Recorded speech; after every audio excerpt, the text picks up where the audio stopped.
Viewers, আসসালামু আলাইকুম। Computer basic Bangla পেজের পক্ষ থেকে সবাইকে আন্তরিক শুভেচ্ছা ও অভিনন্দন।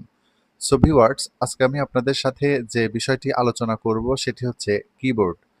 আমরা অনেকেই কম্পিউটার ব্যবহার করি, কিন্তু কিবোর্ড বিষয়ে আমাদের অনেকেরই সঠিক যে তথ্য বা সঠিক যে ধারণা সেটি অনেকেরই নেই। আজকের ভিডিওতে আমি আপনাদের সেই সমস্যাগুলো সমাধান করে দেওয়ার চেষ্টা করব। ফার্স্টে আমি আপনাদের সাথে যে বিষয়টি আলোচনা করব সেটি হচ্ছে কিবোর্ডের ধরন। কিবোর্ড সাধারণত দু ধরনের হয়ে থাকে। একটি হচ্ছে এক্সটার্নাল কিবোর্ড এবং আরেকটি হচ্ছে ইন্টারনাল কিবোর্ড। যেটি আমরা ল্যাপটপের সাথে ইউজ করি সেটিকে ইন্টারনাল কিবোর্ড বলা হয়, এবং এক্সট্রা আমরা বাজার থেকে যেটি ক্রয় করে নিয়ে এসে পিসি বা ল্যাপটপের সাথে লাগিয়ে কাজ করি সেটিকে এক্সটার্নাল কিবোর্ড বলা হয়। একটি এক্সটার্নাল কিবোর্ডে 84 থেকে 104টি পর্যন্ত কি থাকে, এবং একটি এক্সটার্নাল কিবোর্ডকে 6 ভাগে ভাগ করা হয়েছে। প্রথম যে কিটি রয়েছে সেটি হচ্ছে স্কিপ থেকে শুরু করে ব্যাক স্পেস পর্যন্ত যে কিগুলো রয়েছে এখানে, এই কিগুলোকে কন্ট্রোল কি বলা হয়। এবং উপরে দেখা যাচ্ছে F1, F2, F3, F4, এখান থেকে F1 থেকে F12 পর্যন্ত এখানে 12টি কি রয়েছে। এই 12টি কিকে ফাংশন কি বলা হয়। এরপরে যে কিটি রয়েছে সেটি হচ্ছে 1, 2, 3, 4, 5, 6, 7, 8, 9, 0। এখানে যে 10টি সংখ্যা বা অঙ্ক রয়েছে, এই 10টি সংখ্যাকে নাম্বার কি বা নাম্বার প্যাড বা সংখ্যা কি বলা হয়।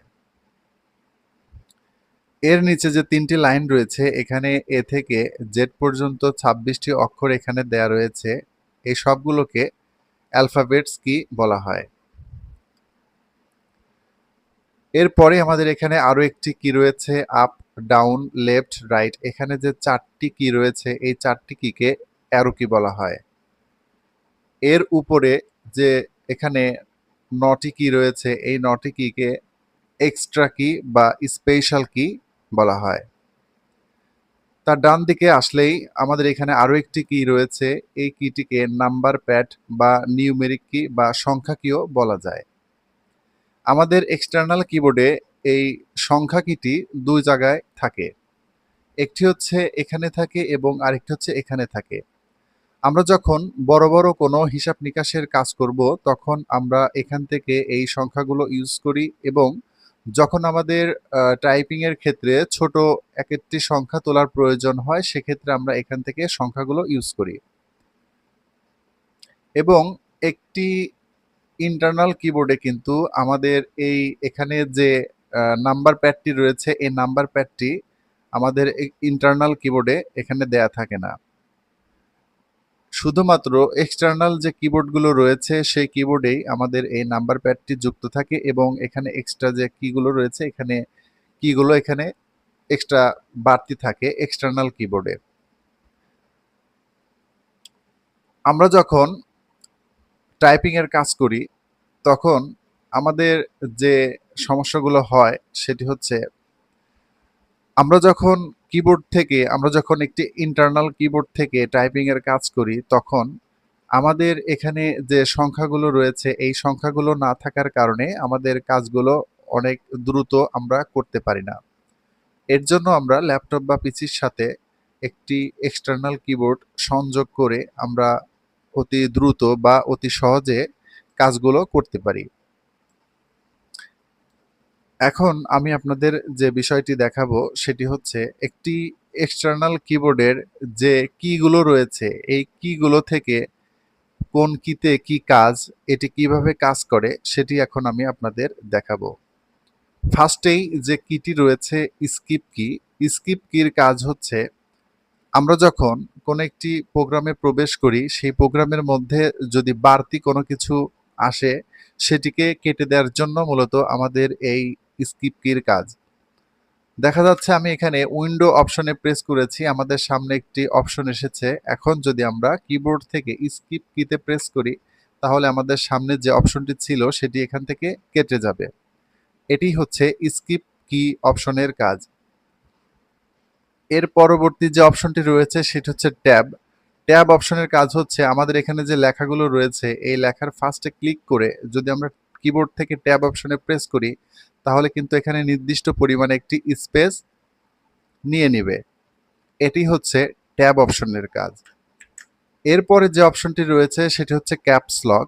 ক্যাপস লক ক্যাপস লক অপশনের কাজ হচ্ছে আমাদের সামনে যে লেখাগুলো রয়েছে এই লেখাগুলোকে যদি আমরা বড় হাতের করতে চাই সেক্ষেত্রে কিবোর্ড থেকে যদি আমরা ক্যাপস লক অপশনে একটি প্রেস করি তাহলে আমাদের এখানে যে দ্বিতীয় বাতিটি রয়েছে এই দ্বিতীয় বাতিটি আমাদের এখানে জ্বলে উঠবে এবং এখানে বাতিটি জ্বলে উঠলেই আমরা যে কাজ করব সেই লেখাটি আমাদের এখানে ক্যাপিটাল লেটারে হয়ে যাবে।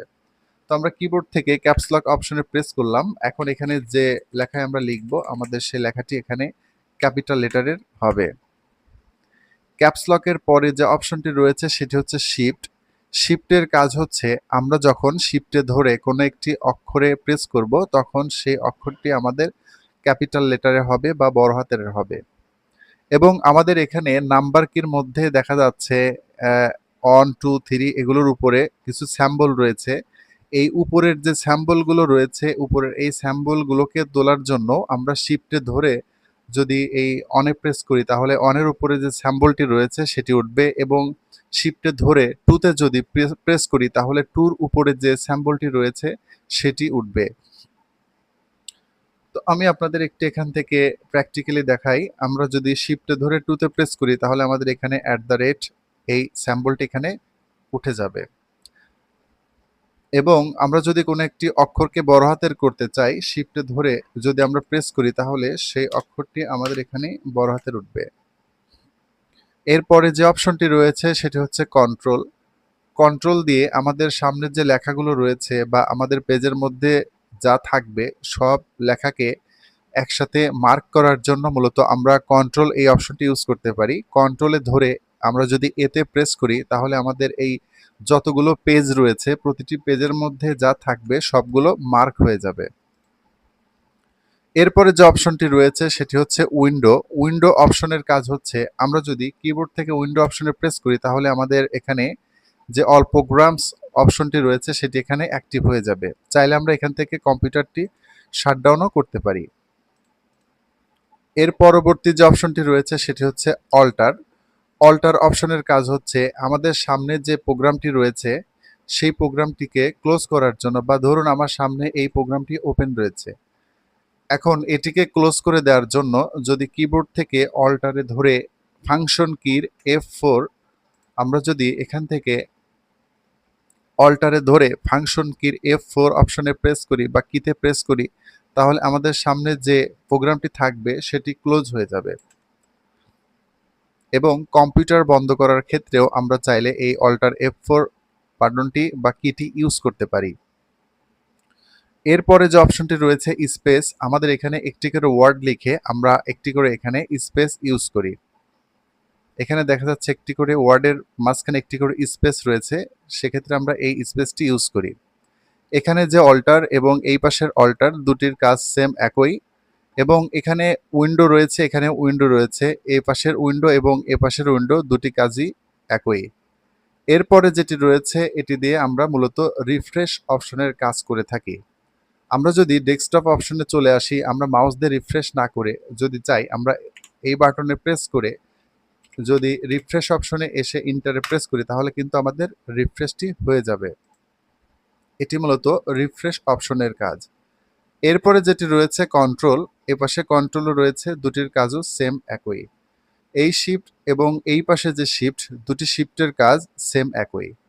ইন্টার অপশনের কাজ হচ্ছে নতুন লাইন ক্রিয়েট করার জন্য আমরা যদি কিবোর্ড থেকে ইন্টারে প্রেস করি তাহলে এখানে নতুন একটি লাইন ক্রিয়েট হয়ে যাবে এবং ইন্টারের উপরে যেটি রয়েছে ব্যাক স্পেস, আমরা যদি কোনো লেখা কেটে দিতে চাই সেক্ষেত্রে ব্যাক স্পেসে প্রেস করলে আমাদের লেখাগুলো কেটে যাবে।